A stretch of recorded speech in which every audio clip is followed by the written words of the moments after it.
Una serie de anuncios y medidas ha puesto en marcha el gobierno frente a la crisis política. Ayer la presidenta Bachelet firmó la urgencia de los proyectos sobre probidad y de combate a la corrupción. Estas iniciativas serán acompañadas por una batería de anuncios que fueron sugeridos por el Consejo Asesor contra los conflictos de interés, el tráfico de influencias y la corrupción. Precisamente para ahondar en estos anuncios vamos a conversar con el diputado de la UDI, también integrante de la Comisión de Ética y Transparencia, Felipe Ward. Diputado, ¿cómo le va? Buen día. Buen día, muchas gracias por la invitación. Diputado, ¿cómo recibió dos cosas? Primero, bueno, una vez que ya escuchamos a la presidenta, podíamos acceder al informe. Me imagino que usted vio el informe. ¿Qué le parece el informe y qué le parece lo recogido por la presidenta desde ese informe? Me parece bien. En términos generales, a nosotros la UDI nos parece bien. Creo que es un aporte, obviamente, que era justo y necesario, como se podría decir, ya que este es un momento muy complicado. Su deber y salvación, digamos. Así es, para la política chilena, y esta es una medida necesaria. Yo creo que lo que recoge la presidenta, lo que hace el informe de Engel es positivo en general. Ahora, mezclar peras con manzanas creo que no es tan positivo. Esto de anunciar un proceso constituyente que no estaba en la discusión, que no estuvo en la conversación ni en las conclusiones de la propuesta de Engels, creo que contamina un poco lo que se ha hecho, pero en términos generales lo recibimos bien.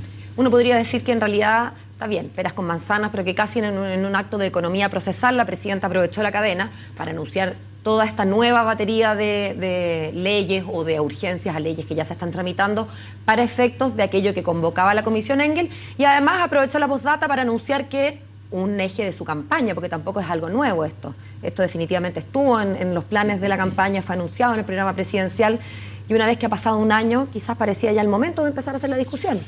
A propósito de la Constitución, me refiero. Está en su derecho. Yo creo que aprovechó la oportunidad de que el país estaba esperando y con alta expectación, un anuncio importante en materia de anticorrupción y de medidas para mejorar y aumentar esta distancia entre el dinero y la política. Pero creo que la nueva Constitución es muy grande para una postdata, esa es mi opinión. Este proceso constituyente no sabemos si se va a desarrollar dentro del Congreso, en una democracia representativa, o fuera, en una democracia participativa. Se anuncian para septiembre, entiendo, cabildos, donde la ciudadanía va a poder expresar su opinión. Vamos a ver qué tan importante va a ser la opinión de la ciudadanía y qué tanto se va a recoger de eso en la nueva Constitución. ¿A usted le interesa que la opinión de la ciudadanía sea más o menos preponderante en esta Constitución? Me importa mucho que se escuche a la ciudadanía, pero que entendamos que tenemos en Chile una democracia representativa, y somos los parlamentarios elegidos por la ciudadanía quienes tenemos la capacidad de participar activamente en el proceso constituyente. A mí me preocupa las señales que se están dando, y creo que los empresarios y el mundo del trabajo también han empezado a preocuparse porque se producen finalmente muchas incertezas. No sabemos para dónde va, no sabemos qué va a ocurrir con la energía, con la minería. Hay muchos proyectos de inversión que se basan en Chile justamente porque hay certeza y seguridad jurídica. Y esto de tener una nueva Constitución sin anunciar cuáles van a ser los ejes de ese nuevo proceso y de ese nuevo contenido de la Constitución, me parece que ahuyenta a los inversionistas. Hay efectivamente incertezas, creo que la más grande es cómo vamos a llegar a esa Constitución, todavía no está claro, cabildos, pero no sabemos si van a ser vinculantes. ¿Ustedes le temen, usted de los que le teme a la Asamblea Constituyente? Se lo pregunto porque recién dijo aquí, hay una democracia representativa, somos nosotros los que estamos llamados a eso. Pero bien podría, reforma constitucional mediante, inventarse otro mecanismo. Yo entiendo lo que usted se refiere, no puede estar los 17 millones de chilenos escribiendo la Constitución, eso no es práctico, no es realizable. Tampoco podemos estar los 17 millones gobernando, pero sí uno podría implementar y diseñar un sistema distinto a través de una asamblea constituyente que precisamente tenga la potestad constituyente. A mí no me gusta este proceso porque creo que es un poco irresponsable plantear una asamblea constituyente, es decir, que participen personas que no están hoy día representando cargos de elección popular. No sabemos quiénes van a ser, no sabemos, me imagino que los va a elegir la presidenta, los elegiría la presidenta. Podrían ser elegidos por el sufragio popular también, es otra alternativa. Podrían ser elegidos por sufragio popular, pero para eso estamos nosotros. Para bien o para mal, finalmente la gente ha elegido tiempo atrás a sus parlamentarios en el Congreso. Hoy día entiendo que hay un proceso que acusa de alguna forma la legitimidad del Congreso y cuestiona la legitimidad también de nosotros, pero me parece que es el cauce formal el que está establecido en la Constitución. Lo que habla de un país serio es justamente respetar ese tipo de causas institucionales, y esto de abrir a que sea una asamblea constituyente que no sabemos quién la conformaría, no sabemos qué facultades tendría, qué plazos tendría y con qué producto finalmente llegaría a presentárselo al país, me parece un poco irresponsable y que da malas señales. Hay una frontera que no es muy clara, diputado, respecto del respeto que tiene que tenerle cualquier país a su Constitución, porque es la carta fundamental, es los cimientos de cómo nos vamos a organizar en sociedad, pero tampoco la Constitución fue entregada por Moisés, ¿no es verdad?, en el Monte Sinaí. Se pueden cambiar las constituciones. Chile ha tenido varias constituciones, todas ellas, bueno, no vamos a empezar a revisar desde 1800, ¿no?, cuando son las primeras constituciones, pero las constituciones se pueden cambiar, tampoco son divinas, de modo que ¿por qué tener tanta resistencia a una nueva Constitución o a un mecanismo que no esté contemplado en esta y que se lograría a través de una reforma de la Constitución, que por lo demás, diputado, el capítulo 14 de la propia Constitución consagra las formas en que ella misma puede reformarse? Totalmente de acuerdo, pero el punto es que a mí me gusta esta Constitución. Creo que ha sido una buena Constitución. Uno, cuando propone una mejoría a un sistema actual, tiene que plantear una alternativa mejor. Y cuando se plantea esta Asamblea Constituyente no sabemos cuál es el contenido. Por lo tanto, no podemos decir va a ser mejor que la actual Constitución. Esta Constitución ha servido, ha dado garantías en materia económica, en materia de libertades personales, garantías fundamentales. Ha servido en materia de separación de poderes. Ha sido una buena Constitución. Yo no creo que esté obsoleta.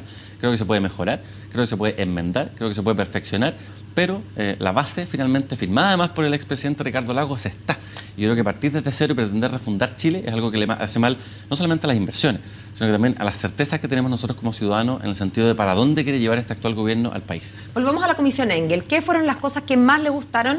Y en segundo lugar, ¿cuáles fueron las que echó de menos en estos anuncios de la presidenta? Me gustaron mucho las medidas anticorrupción y las medidas fuertes para que el día de mañana, si algún parlamentario llega con trampa al Congreso, ese parlamentario pueda y deba perder su escaño. Eso creo que es razonable. Eso me gustaría que se aplicara el día de mañana a cualquier cargo de elección popular, incluido el presidente de la República, con medidas cautelares más precisas para que no entremos en un populismo cada vez que, por ejemplo, bajan su aprobación más allá del 50%. Me gusta eso. Sí creo que hay que estudiar más a fondo cuáles alternativas se van a proponer para la eliminación de los aportes reservados. Hay que recordar que la presidenta de la República, tiempo atrás, y sobre todo en su campaña, estimaban que era una gran alternativa tener estos aportes reservados. Cambia todo, cambia. Diputado. Cambia todo, cambia, porque establecían una distancia entre el dinero y la política y finalmente nadie podía participar en un cohecho, instando a un parlamentario a decir que votara de una determinada manera porque uno no tenía la certeza que se hubiera entregado ese dinero en su campaña. Lo que me parece bien. Pero cuando se propone una salida alternativa a estos aportes reservados que yo creo que cumplieron su ciclo, no sabemos muy bien cuál va a ser. A mí no me gusta esto que se plantee que el financiamiento va a ser público, me parece bien que sea público, pero yo no quiero volver a lo que establecía y lo que había en el 2005, que eran los maletines que circulaban en el Congreso, que circulaban en los partidos políticos y circulaban también en la moneda con dinero para financiar las campañas. Eso no quiero que vuelva. ¿Le gusta que no puedan aportar a sus campañas las empresas y que solo podamos ser las personas naturales y con nombre y apellido, digamos, a cara descubierta? Sí, me parece bien. Obviamente cuando aportan las empresas en el sistema actual están aportando también personas naturales. Las empresas tienen dueños y son personas naturales, pero entiendo la distinción y que puede ser complicado el día de mañana y puede acercar a una figura de cohecho el que hay una empresa entregando un aporte, empresa que además defiende intereses económicos, entregando un aporte a un político. Me parece bien. Creo que esa eliminación de ese aporte y el hecho de que sean solamente personas naturales nos acerca a un sistema, por ejemplo, muy parecido al de Estados Unidos, donde incluso los candidatos se jactan de ser quien más plata recaudaba en una campaña, lo que les parece muy bien porque finalmente implica más apoyo ciudadano. Hacia allá tenemos que ir, obviamente que falta mucho porque hoy día el sistema está bastante desacreditado, cuestionado. ¿Qué le faltó a los anuncios de la presidenta? ¿Qué le hubiera gustado escuchar como extra en la cadena? Mire, estamos recién en el proceso de análisis. Hoy día tenemos dentro de los próximos días reunión en la directiva de la UDI. Yo no soy parte de la directiva, pero sé que tienen reunión prontamente, comisión política, y creo que ese es el momento para hacer el análisis más profundo en términos de las medidas. Yo sí quiero que no sea populista en términos de, y eso es lo que quizás contestando la pregunta eché un poco de menos, de hacer medidas que hoy día están muy en la ola de lo que quiere la ciudadanía, en el fondo que no legislemos en virtud de las circunstancias. Me parece que cuando uno legisla desde la coyuntura comete errores y yo creo que este informe trae muchas cosas que son buenas y elimina muchas cosas que hoy día están cuestionadas por la ciudadanía, pero no necesariamente propone mejorías cuando elimina esas propuestas. Diputado, no puedo no preguntarle por el senador Osandón. Fíjese que y voy a hacer una confidencia de lo que conversamos antes de que se prendieran las luces. Me acordé de la pelea del siglo, de los boxeadores aquí de Pacquiao con Mayweather. Por Dios que ha peleado con el senador Osandón. ¿Por qué tanto? A mí no me gusta la gente que no entiende que la política es un trabajo en equipo. Hay veces en que uno tiene que bancarse decisiones que se toman dentro del equipo, la UDI o la Alianza en mi caso, que no necesariamente a uno le gustan, pero uno entiende en perspectiva que este es un trabajo en equipo. Yo creo que el senador Osandón no tiene esa capacidad de comprender que este es un trabajo en equipo. Él fue tesorero de Renovación Nacional, él tenía acceso a los mecanismos de financiamiento de Renovación Nacional. Que han sido mucho menos cuestionados que los de la UDI. Que han sido mucho menos cuestionados que la UDI por distintas razones, pero es verdad, le concedo el punto. Pero me gustaría saber cuál va a ser la opinión que él va a tener respecto a los militantes que hoy día están siendo cuestionados y que forman parte de Renovación. Yo creo en la presunción de inocencia, creo en el respeto por la honra de las personas, pero el senador Osandón ha sido muy crítico, incluso, por ejemplo, de la figura del ex presidente de la República, entonces Sebastián Piñera. Entonces, de hecho, él dijo, dijo, que está claramente involucrado, en algún sentido, dándole la espalda a la presunción que usted defiende, la presunción de inocencia. Me parece muy mal. Si él tiene ansias o antojos de candidato, que lo exprese formalmente y de frente, de cara a la ciudadanía. ¿Y por qué no podría ser, diputado, que más que puede tener antojos, pero supongamos que no es desde el antojo que hace estos comentarios, desde el antojo sino que simplemente desde la lógica de que trabajar en equipo implica ciertas lealtades, pero no lo que puede considerar él una lealtad malentendida. Si alguien dentro de mi equipo hizo una lesera, una tontera, una cosa fea, una cosa poco ética, bueno, lo que corresponde en lealtad no es decirle bien, compañerito, te escondo, decirle, ¿sabéis qué pésimo? Chao. Si es así, me gustaría saber qué opina el senador Sandón en torno a las denuncias que son hechos notorios y evidentes que están afectando a un ex vicepresidente de Renovación Nacional con millonarios pagos en la 8ª región. Me gustaría saber si va a mantener esta lejanía en torno a todo lo que ocurre en la alianza cuando no le conviene, o si se va a poner los pantalones y va efectivamente a intentar castigar y alejar a esa persona, por ejemplo, de Renovación Nacional. Yo creo que es fundamental conocer su postura porque, insisto, la gente que no sabe trabajar en equipo en política no tiene cabida el día de mañana en candidaturas importantes. Mostró la hilacha, dijo. Mostró la hilacha, yo creo que sí. Esto de atacar al expresidente Sebastián Piñera, entendiendo que él también es un precandidato presidencial, ambos, y podrían competir, por ejemplo, en una primaria, habla de que está empezando con una guerra sucia. Este fuego amigo no corresponde que se emplee a estas alturas del partido, nunca corresponde que se emplee, pero menos cuando no hay antecedentes suficientes para poder apuntar con el dedo a una persona. Yo creo que lo que está haciendo es un error, lo que está haciendo es injusto, y es por eso que yo he salido también a defender al expresidente Piñera. ¿Cómo se van instalando y reinstalando las confianzas? El año pasa rápido, estamos entrando en el 5º mes del año, ligerito van a empezar a hacer las negociaciones para los candidatos a alcaldes y concejales. Ustedes son alianza, son los dos principales partidos de la alianza. ¿Cómo se vislumbra entonces ese tipo de negociaciones con figuras como la de usted y la del senador, que a mí, al menos, como decía al principio, me recuerdan un par de boxeadores? O sea, a ese nivel de declaraciones cruzadas estamos. No sé si estoy exagerando, mi percepción es esa, al menos. Me parece bien. Yo creo que hay que actuar con mucha unidad, con mucha humildad, con mucho pragmatismo, y al momento de sentarse a negociar, comprender que debemos llevar, tal como la gente nos pide en la calle, el mejor candidato en cada comuna, en el caso de las elecciones municipales, y el día de mañana los mejores candidatos, las mejores duplas en las regiones y en los distritos, en el caso de las elecciones parlamentarias. Eso lo hemos hecho en el pasado, a pesar de que hemos tenido ciertas diferencias importantes. Pero yo creo que hay que ser justo, porque a veces a la nueva mayoría se le trata con un estándar distinto, por lo menos en mi opinión. Puede salir la sangre por debajo de la puerta en discusiones de la nueva mayoría, y ellos dicen que es fruto de la diversidad. Se producen diferencias de opinión dentro de la alianza y se dice que hay ingobernabilidad. Yo no lo digo de parte suya, Paola, porque obviamente no es el caso, pero sí me gustaría, en general, que existiera también el mismo trato hacia las diferencias que a veces me parecen fundamentales. Yo creo que está haciendo, bueno, uno siempre le duele más cuando lo tocan a uno, si las percepciones no tienen por qué ser objetivas, pues si somos sujetos. Pero fíjese, si usted se remonta al año pasado, los problemas que había al interior de la nueva mayoría, cómo se peleaba la DC con otros partidos, los matices de que se hablaba al interior de la DC, harto fue criticado los problemas, incluso entre ellos mismos empezaron a salir a decir, oye, ya, bajemos el tono, cuidemos el verbo, ¿no? Hasta la presidenta en algún momento llamó como a tranquilizar las aguas. Yo creo que las críticas han sido en ese sentido bien justas respecto a que cuando pelean ellos, bueno, pelean ellos, cuando pelean ustedes. Está bien, pero yo creo que es parte de la normalidad de la política. Cuando uno forma conglomerados grandes, la UDI es el principal partido de Chile, le gusta que le guste, y tenemos un conglomerado con nuestros socios de Renovación Nacional, que también son un partido muy grande, es normal que existan diferencias. Siempre deben tratarse con respeto, con altura de mira.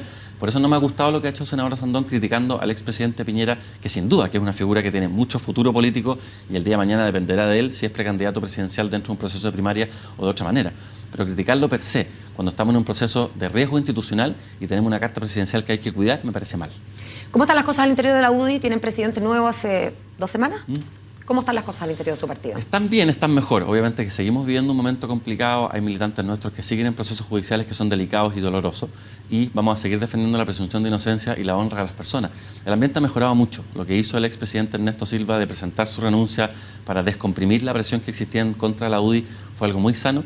Esta nueva directiva ha actuado con mucha unidad, con mucha participación. No hay decisión importante que se tome sin preguntarle a los alcaldes, a los parlamentarios, y eso es muy sano. ¿Nunca ha soñado con que estas personas que están llevando adelante estos procesos que usted describe como dolorosos y complejos den un paso al costado ellos mismos en aras de mejorar el ambiente, de desvincular un poco a la UDI de los problemas personales que puedan tener? ¿Nunca ha soñado con eso? En la UDI ha existido personas que han sido lamentablemente vinculadas y han sido dañadas y mancilladas en su honra, y luego han resultado totalmente inocentes. Cuesta mucho después recuperar la honra. Por eso a mí no me gusta lo que ha hecho, por ejemplo, Renovación, lo que han hecho otros partidos, en términos de alejar a las personas sobre las cuales existe una presunción de participación en un hecho que puede ser el día de mañana calificado como delito. Yo entiendo, diputado, que se refiere al caso de Spiniak y al caso de lo que pasó y lo que tuvo que vivir el ex senador Noboa, pero este es un caso bien distinto. Entiendo que se parece en tanto acusa a alguien y luego ese alguien no resulta culpable y sigue obviamente su honra en entredicho y lo mal que lo pasó, en fin. Entiendo cuáles son las similitudes que usted encuentra. Pero acá hay casos en que, si bien la presunción de inocencia es un estándar que sirve a los tribunales y está muy bien que sirva, los propios afectados en su momento han reconocido irregularidades. Por eso le pregunto si no le gustaría, o no ha soñado, no ha fantaseado con que esos mismos, así como reconocieron irregularidades, den un paso al costado, medio paso al costado, que congelen la militancia. ¿No sería quizás un acto de generosidad por el bien del colectivo? Trabajar en equipo, como usted dice. Yo desconozco si esto ha existido en términos de propuestas individuales en el caso de las personas que están hoy día siendo cuestionadas públicamente en tribunales. Pero sí me parece que hay que hacer una distinción. Si el día de mañana se comprueba que un militante de la UDI o de cualquier otro partido político ha participado en irregularidades, faltas, delitos, irregularidades que impliquen enriquecimiento personal, eso debe inmediatamente implicar una sanción durísima dentro del partido, ojalá expulsión. Se me acaba el tiempo, pero yo no puedo no hacer este distingo. Cuando usted habla de enriquecimiento personal, ¿para usted tiene alguna diferencia si a mí me llegó plata y yo la usé para hacer carteles y palomas, o si la usé para comprar un sillón para mi domicilio? Para mí sí hay diferencia. Para mí sí hay diferencia entre una persona que ha utilizado un dinero para financiar una campaña propia o de alguien más. Obviamente que si hay irregularidades que el día de mañana se comprueban en tribunales tendrá que responder. Sí. Frente a eso no hay ninguna duda. Y políticamente también deberá existir una sanción. Pero me parece verdaderamente grave y lo que verdaderamente me parece complicado es que se demuestre que el día de mañana esa persona en su campaña o en la campaña de alguien más ocupó dineros para enriquecimiento personal. Eso es intolerable, eso me parece que va muy Pero en ganar la una línea. campaña con trampa no es un enriquecimiento, si bien no de un bien mueble, pero sí de un intangible, que un escaño en el Parlamento. Me parece que el día de mañana, cuando tengamos una legislación dentro de las propuestas que está planteando la Presidenta de la República, va a quedar totalmente claro que va a ser imposible que una persona que ha llegado con trampa al Congreso permanezca en el Congreso, y yo por supuesto que voy a votar a favor de eso. Bien, diputado, muchas gracias por su tiempo. Gracias. Que esté muy bien. Igual.